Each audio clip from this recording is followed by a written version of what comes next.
Hello everyone, welcome back to my channel, Professor Carla speaking. Today I brought a writer to discuss with you to show you that is considered the mother of American literature. Yes, American literature has a mother. I am talking about Anne Bradstreet, a writer, a Puritan writer who left England with her husband and moved to the United States in the 1600s, the 17th century.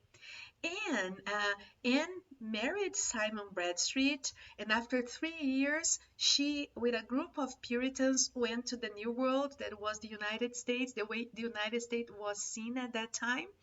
And she had 8 children there. Her husband used it to travel a lot and back to England for work, and she stayed there taking care of her children at her community. And between chores and wrote poetry. That's what she did. She changed diapers and wrote poetry. She cleaned the house and wrote poetry. She cooked and uh, wrote poetry. One day, her brother in law, with her consent or not, we never know that, got her poems, sent them to England, and published them anonymously. Not There was no Anne name in the book. And the book was entitled The Tenth Muse Lately Sprung Up in America. So she is considered the first American writer, even though she was not American, she was English that moved to America, but the first American writer to be published. Okay, but what I wanted to stress here and provoke you, as I usually do, is that Anne wrote in a context in which women were not allowed to write.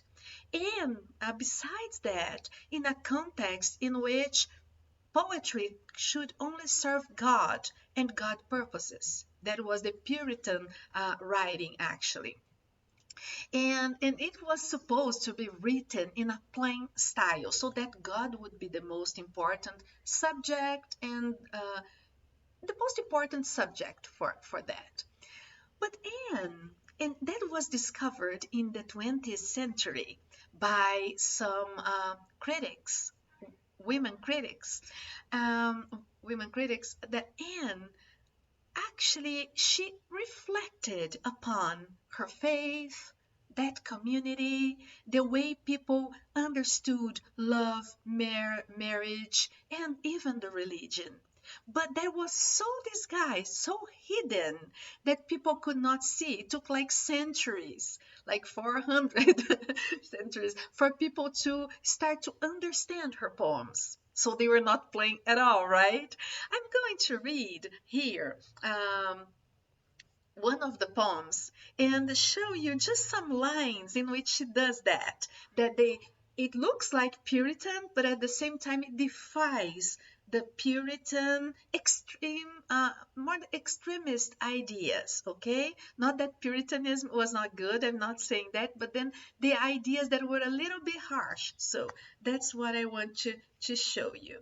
So I'm going to read this very short poem. I think you're gonna love it as I do, okay?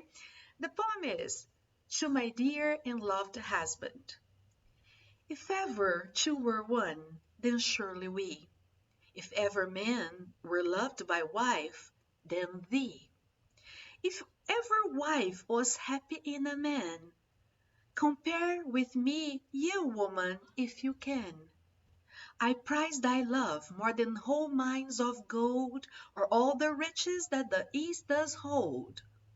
My love is such that rivers cannot quench, nor aught but love from thee give recompense. Thy love is such I can no way repay. The heavens reward thee manifold, I pray. Then while we live in love let's so persevere. Then when we live no more, we may live ever. Okay, so what I want to stress here is that it's a poem, a love declaration to her husband at a time that people didn't marry for love. Love was not still a subject for poetry, but she brought her love to her husband. Okay, that's one thing. And she's not talking about God, she's talking about marriage, and that is sacred. We know. But she's not putting God at the center. She's putting her husband, love for her husband, as the most important thing. That's one thing that I would like to stress. Another thing that I would like to stress is the repetition in the three first verses of if, anaphora, okay? If ever two were one, if ever men were loved by wife, if ever wife was happy in a man. If is a condition, a hypothesis. If is some doubt.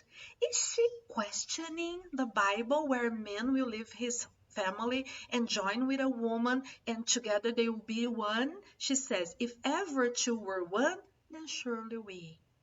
Is she saying that it doesn't happen all the time? That's for you. I hope you enjoyed that. I hope you read more of her poems. She's amazing. And that's what I wanted to tell you about Anne Bradstreet to start our conversation. Please give us a thumbs up if you liked this, share, subscribe, and most importantly, comment. Write in the comment below here and let's chat. Let's chat about this. I would love to have your company in this adventure. Okay, bye bye. Take care.